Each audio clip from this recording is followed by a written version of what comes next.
up with a slow motion crew. And we up in our growlings when people change, but not us. And we just chillin', kicking it, kissed by the sun. Could be soaked to the skin in the mall soon. I know she got the good vibes when seasons change, but we're the same. Even if I lost all my money, the zero runs deep, honey. And I don't need to speak a single word, 'cause you got me holding, holding. Even if my jokes aren't funny, my tongue tied up on it. And I don't need to speak a single word, 'cause you got me holding, holding.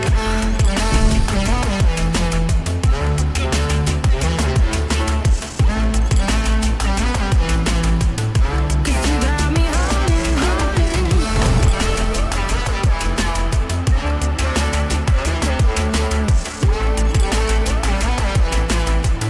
Cause you got me holding.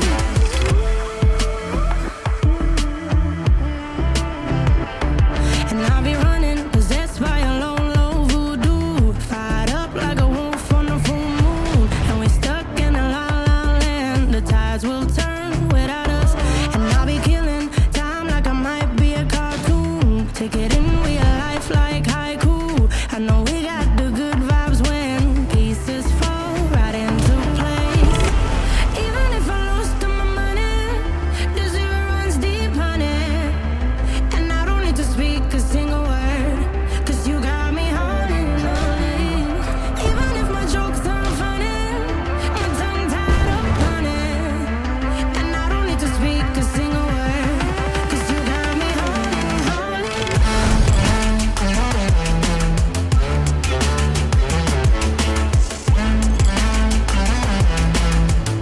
'Cause you got me holding, holding.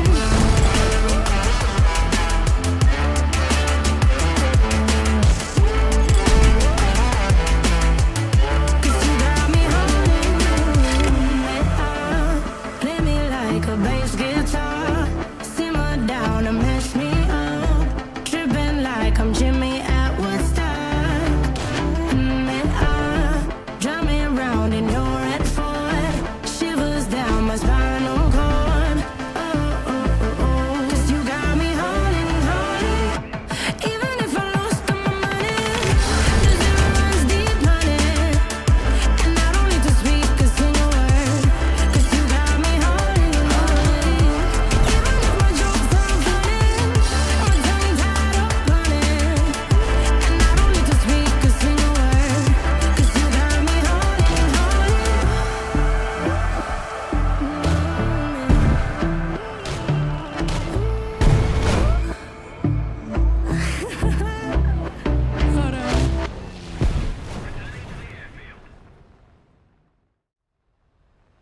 Welcome back, everyone. I hope you enjoyed the montage. That was definitely one of the favorites that I've made so far.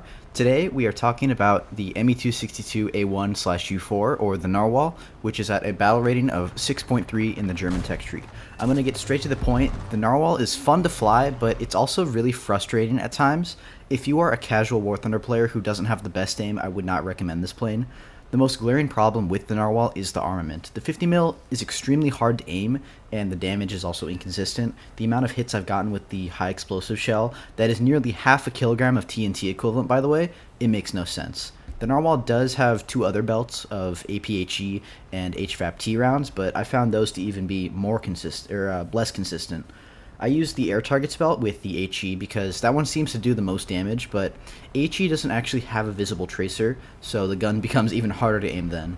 On paper, this is a 6.7 to a 7.0 jet airframe at 6.3, and you also have an attacker spawn, so it has really good flight performance, but the gun just makes the Narwhal a gimmick or a meme plane. It's really hard to use. It's definitely good for ground RB, but in air RB, it can be pretty hard to make this plane work. It took me it took me forever to get good at aiming this thing. It has a really big learning curve, and I also flew most of my matches in a duo or a squad because fast planes do much better when they're working together in groups than slow planes do.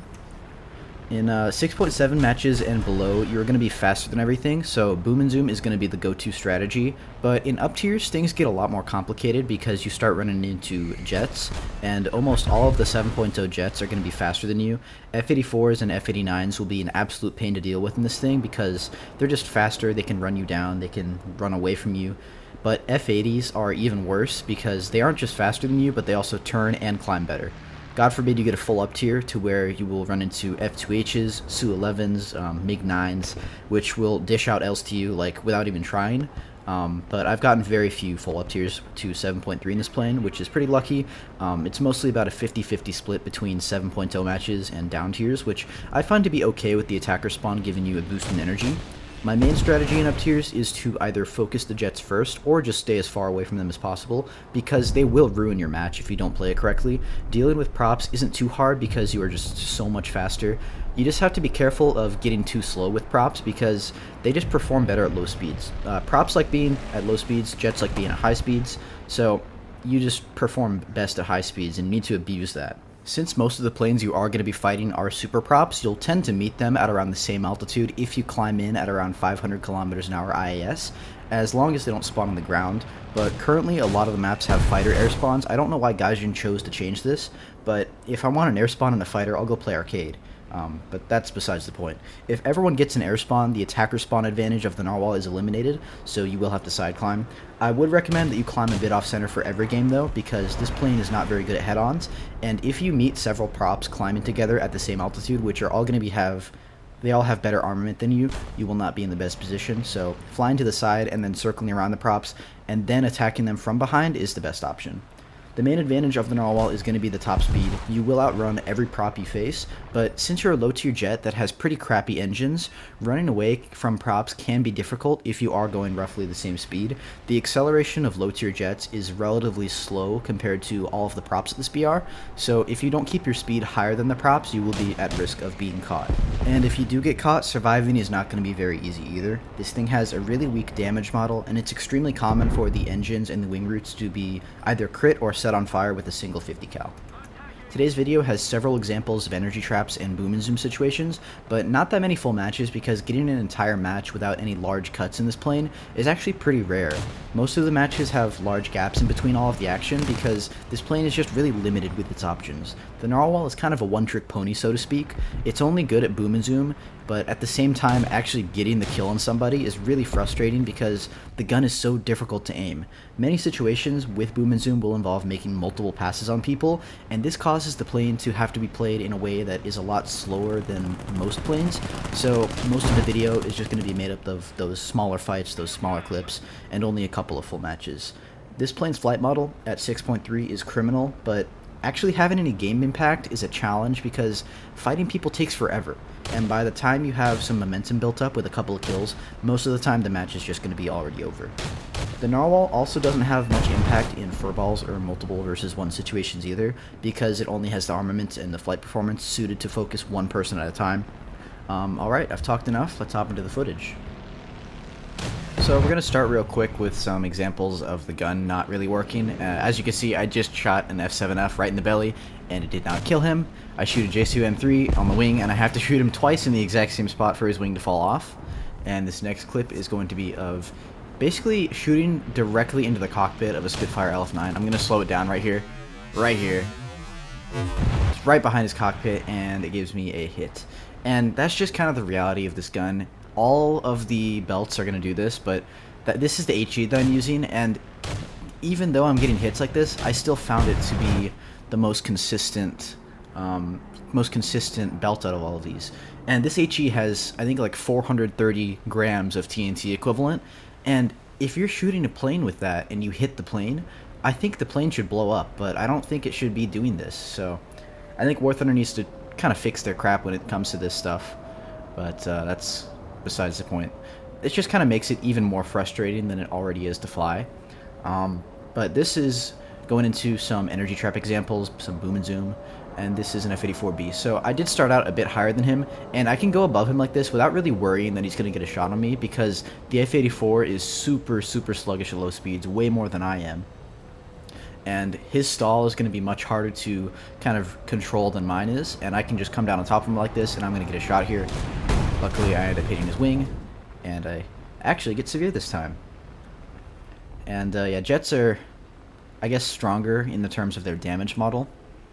It usually takes 1 or 2 hits. It usually takes more than 1 hit to really finish them off. Whereas props, if you hit them, most of the time they're going to blow up, but there are a couple of exceptions. I found Corsairs and Tempests really hard to kill with 1 shot in this thing. This next one is a Spitfire. He's just not really paying attention. I'm going so much faster than him that I don't really have to lead that much. And he kind of just presents a full broadside. Full broadsides are going to be a much more favorable firing position than from directly behind them. So I'm waiting here to dive on the Bearcat, because if I dove on him there and tried to shoot him, it would have been a much harder shot than if I were to wait and spiral up like this. And I'm going to keep spiraling above him until he gets in a position to where I can loop onto his 6 and then get a full broadside that's directly on top of his aircraft. And that's basically the shot that you want, because you're only firing 1 or 2 bullets per pass. As you can see, his cockpit is in view. I take a shot, actually end up pilot sniping him. This next clip is of an N1K2 and a Corsair, and the main priority is going to be the N1K2 because he actually looks like he's going after me, and he's also going a bit faster than the Corsair right now. And he is going to get 1 shot at me because I'm not going that fast, but it's going to be from a pretty long distance away. So the second I see him get his nose on, which is right here, I'm going to point my wingtip at him, which is going to give him the smallest target to hit possible. And the second I get to the top of my loop, I'm going to drop my landing flaps. He's only going to be able to get a fleeting shot. As you can see, his nose just stalls. I drop on over, and it's not that hard to hit a stalled out target like that, especially if they give you a full broadside. And the Corsair actually kind of positioned himself in a way that allowed me to make a pass on him as I was running away from the K-84s at the same time. So I'm able to get a couple of shots on target. Last one hits his tail, and I'm able to get away from the K-84s. Unfortunately, we lose that match on time, but that's besides the point. So this next example is a couple of dogfights for you against a Kika and an F-84, and these are kind of the only 2 jets that you can really dogfight reliably. The Kika is actually going to be a problem to dogfight if he plays energy on you, because he has such a gap in climb rate compared to you, as well as acceleration. But if he does go in a turn fight with you on comparable energy states to start out with, you can actually catch them off guard and start out-turning them. So Kika, I'm just kind of luring him in. His guns are really hard to aim at this speed, and I just want to keep staying out of his nose until he gets too close. So I'm going to negative G under his wings here, and then he actually pulls off here, giving me a bit of space, and since I turn better, it allows me to get 1 shot here. I end up missing it, but that's okay. I'm slower, but not slow enough to the point where he can energy trap me, because I still have enough speed to pitch up for him like this. Yes, he is going faster, but since I already have my nose on, he's going to have to kind of make a conscious effort to dodge my guns. Unfortunately, I cannot aim, and I do end up getting a lucky hit on his wing while I stall out. End up killing him, but now the F-84 is coming in. I probably should have died here, but the F-84 completely whiffs on me. And since we're going at a slow enough starting speed already, or since we started the fight at a slow speed, I'm going to be able to outturn the F-84, because the F-84 is just not good at all at turning. It's really sluggish at these low speeds, and when we're in this one circle kind of close range scissor fight like this, we're going to be losing more and more speed, and over time I'm going to get a more and more advantageous position behind him. So the second I go up here one more time, I'm going to be able to turn inside of him here, because I'm losing speed. I'm tightening my turn radius, and he ends up giving me a full broadside here. Unfortunately, I miss, but that's not really going to matter in the grand scheme of things, because I'm already behind him. I've already solidified my position on his 6, and it's just a matter of time before I kill him here. I end up getting a very close range shot onto his wing, and it doesn't kill him outright, but it damages him enough to where he's not going to be able to pull up over the hill, and he ends up eating a tree. This next example is going to move on to some kind of more boom and zoom-esque situations. This first one is going to be against some props. First is the F7F. The A6M isn't really, it's funny that you can actually face a 0 in this thing in a full down tier. But the A6M5 is not going to be a big threat. This F7F, however, is going to be, because he has so many guns, he's just going to start spraying at me from over a kilometer away. But this, at the speed he's going to have a really hard time hitting me, especially at this distance too. He can only move his nose so much, and I'm able to loop on over, and instead of diving away, he actually waits a bit too long. Ends up giving me a pretty easy shot. The F7F is a pretty big target, so it's going to take a couple of shots before he goes down. End up one-tapping him, and the next example is going to be versus a 0, and this is going to be an example of a boom and zoom situation that just takes forever. You're going to get a lot of these because props are just much more maneuverable than you, and speed is the better advantage to have, but when planes can like do that under you, like he instantly just turns under me, I can't really do much because this plane is agile at high speeds, but you can't aim the nose exactly where you want it that quickly. And when you have a gun like this, it is just a pain to get your tracer or get your shells on target. This thing doesn't even have any tracers if you use an HE. So I'm going to be able to run trains on this guy all day, but the problem is actually going to be to try and kill him. He's way slower than me. I'm going 600 and I'm above him. He ends up looping below me, but at these speeds I'm only going to be able to get 1 or maybe 2 bullets at a time, or shells at a time, before I have to pull off. And it's just kind of showing you the process of how annoying this thing can be.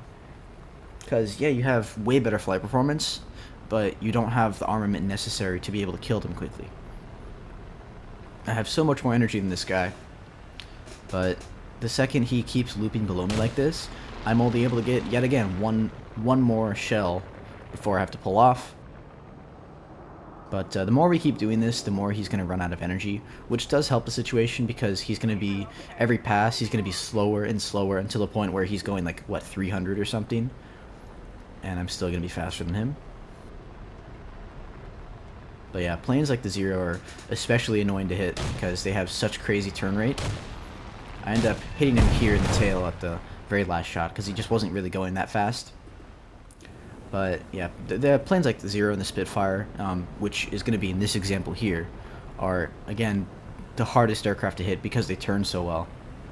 And you're going to see this guy's going to do the exact same dodge every time, and I'm still going to have trouble hitting him because I couldn't figure out the lead of the gun this game. I kind of just forgot. He ends up ripping his flaps, and an LF Mark 9 actually kind of can be a bit more annoying because they have such good climb rate.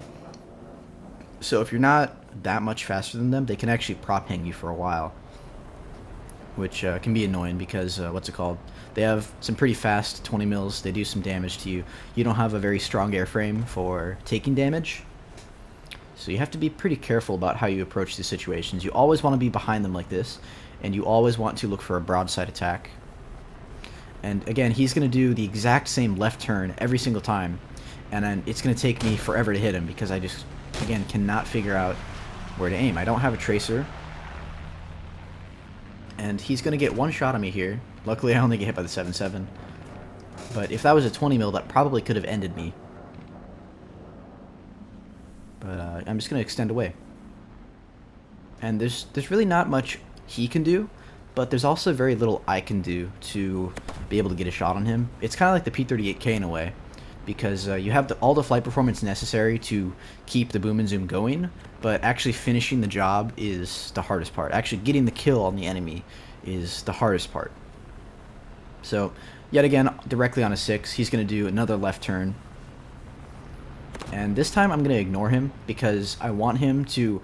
I wasn't actually going that much faster than him, so it is a bit risky. So I ended up making him waste energy by turning like that before I loop back on over. This just kind of gives me a bit more of a favorable position. Doing a left turn again, I just overlead there, shoot a bit too early. But since I did that kind of fake the bluff charge, I ended up making him lose more energy, and he is now much slower than me.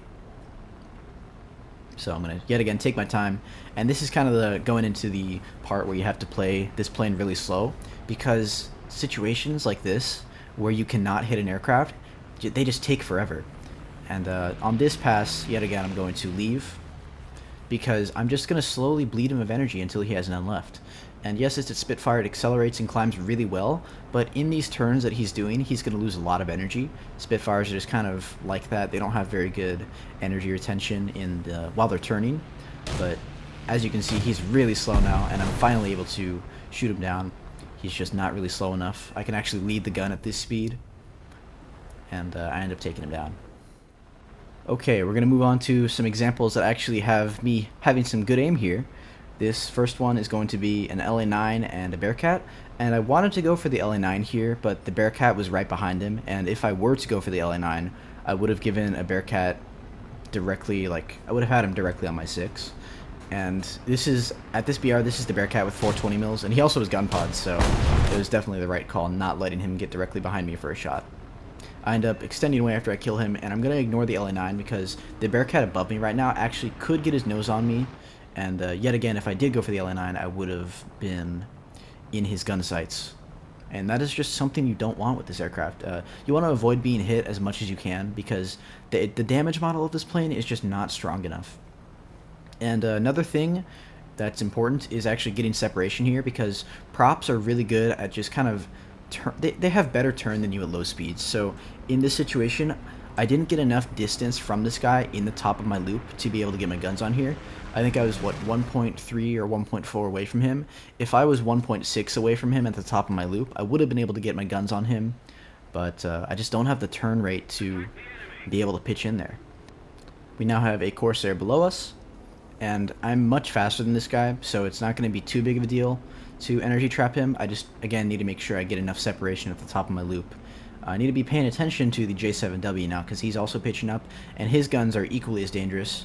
He has 430 mils. They actually reach pretty far, even though the velocity isn't as good as they used to be.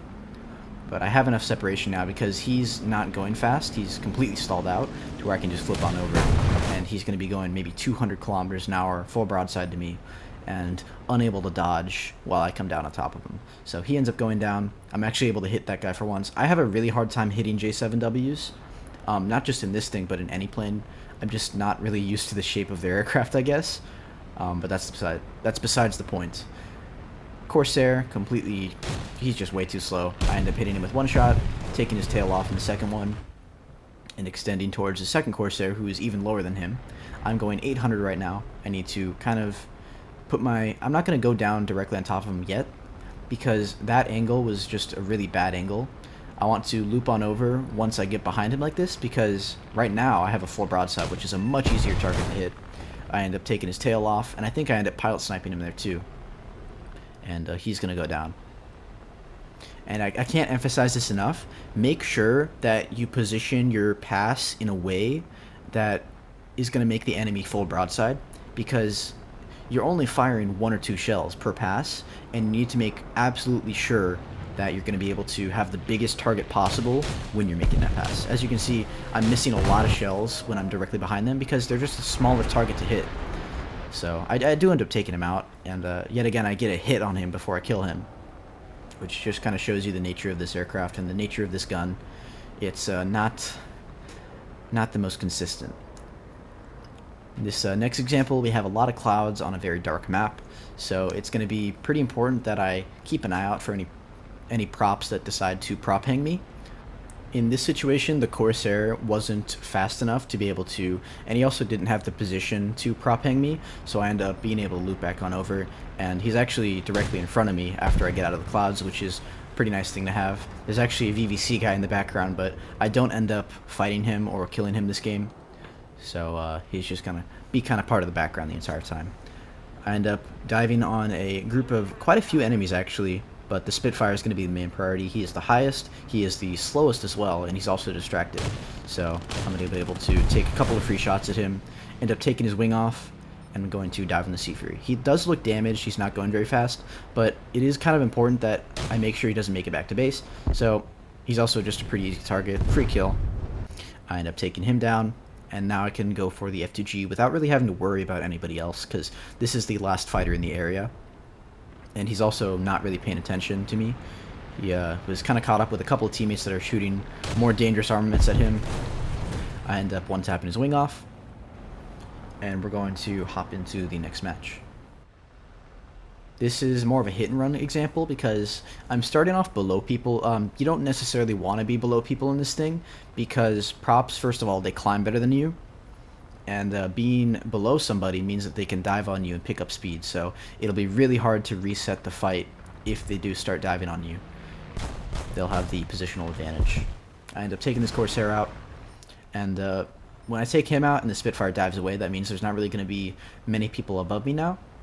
So you want to make sure you're targeting the highest enemy people in this thing, because you want to be the absolute, I guess you want to be the person with the most energy in every given match.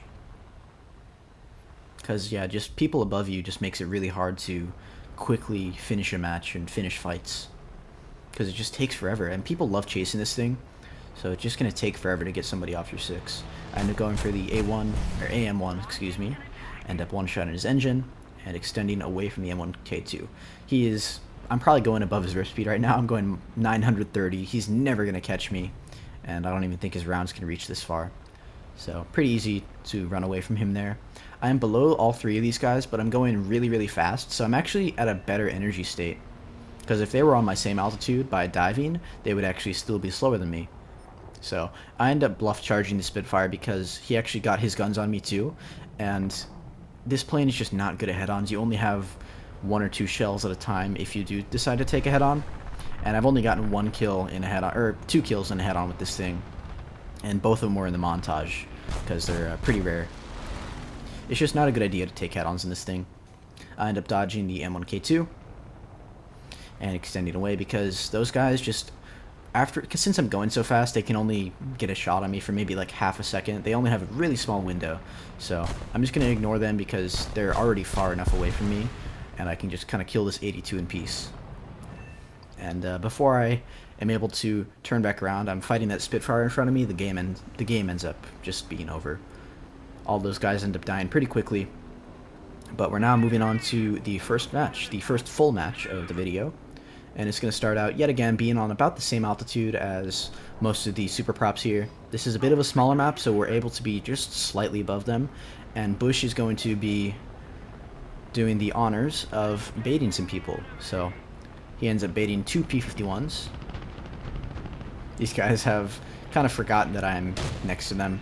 End up taking 1 shot on this guy. His tail ends up getting chopped off. Taking another shot. And that is 2 kills in 2 shells in 2 seconds. GG. And we now have secured our altitude advantage over basically the entire enemy team, except for this F-89, because F-89s don't really give a crap about what altitude you're on. They have twin afterburning engines, so it's going to be important to take this guy out as quickly as possible. Luckily, he's not paying attention to me. I end up looping down, so it's going to be really hard for him to kind of look for me, if that makes sense. I'm in a blind spot, and he's also kind of paying attention to Bush mostly. So he doesn't end up seeing me until I am directly on a 6, and that's not very good for him because the F-89, when he's this slow and when he's this big of a target, isn't going to be that hard to shoot down. I do end up having to hit him twice, though, with the 50 mil because F-89s are pretty tanky. They're jets. So that just goes to show you, yet again, the gun is just not what it should be. I think a 50 mil with half a kilogram of TNT equivalent should one-shot everything every time, but that's just not the reality of War Thunder. I end up circling for quite a bit above this Bearcat because he's not giving me an opening to dive on him very easily to have a full broadside shot behind him. So I end up going for this Yak-15 instead, and I end up missing him. Yak-15s are another plane that I find extremely difficult to hit because they're such a small little aircraft, and they're also pretty nimble. I didn't really have an excuse to miss him there because he wasn't going very fast, therefore he wasn't maneuvering there that much. But yeah, I ended up whiffing on him. I'm gonna speed this part up yet again because it's just me flying around in circles above them. I have to pull off of the Bearcat right here because I just don't have a very favorable shot that's gonna give me a full broadside view of his aircraft. And so I'm just going to keep circling above these guys, keep trying to maintain my energy advantage over these guys until I get an opening to go for one of them.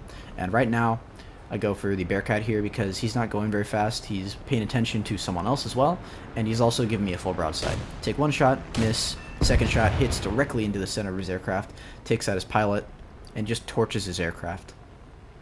And now, since there's only a couple of people in the area, I'm actually going to ignore the Yak-15 because the Bearcat is actually in a pretty favorable position to, once he gets below me like this, loop on over, and I can get a pretty easy shot on him because he's going so slow. And yeah, the Yak-15 is also not paying attention, so I'm able to shoot this guy down. Yet again, it's going to take 2 shots to fully take him out of the match. And now we can go for the Yak-15, who's actually tangled up in a dogfight with my teammate here. I actually squatted with the VVC guys for quite a bit of my matches in the Narwhal because they were the only ones who really wanted to play 6.3 Narwhal, or 6.3 Germany. And yet again, end up whiffing on the Yak-15. Bush also whiffs on the Yak-15. And it seems that nobody can hit this guy. And I'm going to show you here in a second. I'm able to catch this guy, but when I'm going to be directly behind him like this and he's not giving me a full broadside, you're going to see how hard it is to hit somebody. And I'm going to get quite a few shots here before he gets to his AA. But when he's directly in front of me, I just cannot hit him. I don't have enough volume of fire. I don't have enough shells that are going down range to really be able to reliably hit him. So he ends up getting away, going to his AA. I have 8 shots left, and I do intend on RTBing. However, there is an LA9 in the middle of the map, and so I'm going to go for him instead. I loop directly onto his 6, but I'm going so fast right now, and he actually ends up turning directly under me, so I'm only able to get 1 shell before I have to pull off. And that just wasn't a very favorable position because he ended up turning directly below me there. So I end up going back up, and I'm going to make sure that this next pass is going to be in a better position that allows me to get a more easy shot on him. So I'm going to wait for Bush to make a pass, and this forces the LA9 to dodge him before he dodges me. And it also takes some attention off of me, because when the LA9 is dodging Bush, he's only going to be looking at him. So he actually ends up turning directly after Bush, giving me a full broadside. He's way too slow to dodge, and I'm able to pretty easily take him out. The Yak-15 dies a couple minutes later to the Strike Master, and we're going to hop into the last full match. This was a 5-kill game, and I believe it was a 7.0 up tier, and I'm starting off by speeding the matchup because I just don't really do much for the first like 2 minutes of this game. I'm just kind of flying around looking for an opening, but no enemy is really giving me one. Like this F8F is coming head on with me, so I have to turn away from him and just extend away. This F8F in front of me now is diving too far away. I end up breaking off of him. The Tempest is too high for me to pitch up for him. And I'm just really awkward positioning here. I'm not really above anyone. I'm not below any targets that I can pitch up for reliably. I end up going head on with this F80, and I just have to extend away. Yet again, this plane just has a really hard time hitting things in head-ons. But after quite some time, I find myself behind the F80 and actually going faster than him because he actually got caught up in a dogfight with one of my teammates. And I want to kind of fully commit to this fight because I want him gone now. And I end up getting a crit, which takes his wingtip off, probably damaging more than just his wingtip. And he ends up not being able to pull out of that. F80 down, so that is going to kind of free me up to go for the slower targets now because I am now the fastest aircraft in the lobby. There's nobody that can really pose a threat to me as long as I keep my speed. So yeah, after a bit more time, I end up going for the 2 guys on the left because Bush is faster than the P-51 that he's dealing with. I end up ignoring the P-51 because this F8F is completely stalled out. So it's just an easier shot. It's just it's a higher percentage kill that I'm more confident in getting than the P-51 was. In reality, I probably could have gone for both of them, but the chances of me hitting both of them were pretty low. But I have so much more energy than this P-51 that I can just loop on over and pretty easily take him out too. But the pretty easily part, yet again, comes as a lie. Because this thing is just, it's really hard to aim. It's really frustrating. I do end up hitting him, but yet again, it's just not enough because this thing does not kill all the time. It only kills maybe 60% of the time, which really sucks. But since he's so slow now, he's not going to be able to dodge very well, and he is still directly in front of me. He's going to be presenting a much smaller profile than if he was full broadside to me, so I do end up spraying quite a few shells at him before he finally ends up going down. I end up extending away from the P-51, the other one at least, and Bush is going to deal with him while I deal with the J-21. So I do start out with a bit more energy. I will have a J-7W1 helping me, however you're going to see in the head-on that the J-7W ends up getting set on fire and not doing any damage to the J-7W. So really well played there. He actually ends up putting out the fire really quickly, but I'm pretty sure that's just because all of his fuel was burned up. but I'm still faster than the J-21. I do want to be a bit careful because the J-21 actually turns a bit better than me, but his engine is even less powerful than mine, so I'm able to get away with still a bit more than I normally would if I was fighting a jet, because I'm going to be faster. He's kind of putting himself in a position to where he's presenting a thin profile, which I really hate. It seems like he knows how to fight this aircraft, so after a couple of whiff shots, I'm going to end up having to pull off. J7W1 is still flying behind this guy, making it a bit harder for him to deal with both of us, but he's still fast enough and still aware enough of my presence to be able to reliably dodge me. And I'm not able to hit this guy yet. He does end up turning full broadside to me. I end up getting a hit on his wingtip, but yet again, it's only a hit.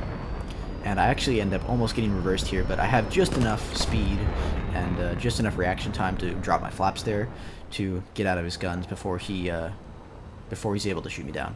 So I end up looping back on over. If he were to follow me there, he would have been dead because he just doesn't have enough energy at this point to pitch straight vertical for me.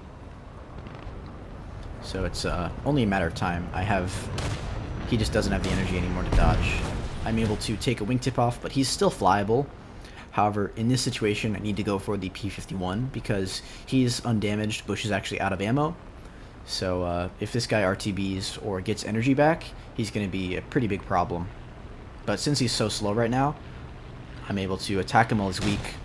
Missed the first shot, but that second shot hits home directly into the wing root. And he ends up going down. The Spitfire up there actually ends up dying, so the last enemy that I'm going to be able to kill is the J-21. He is yet again without a wingtip, so he's not going to be able to dodge me.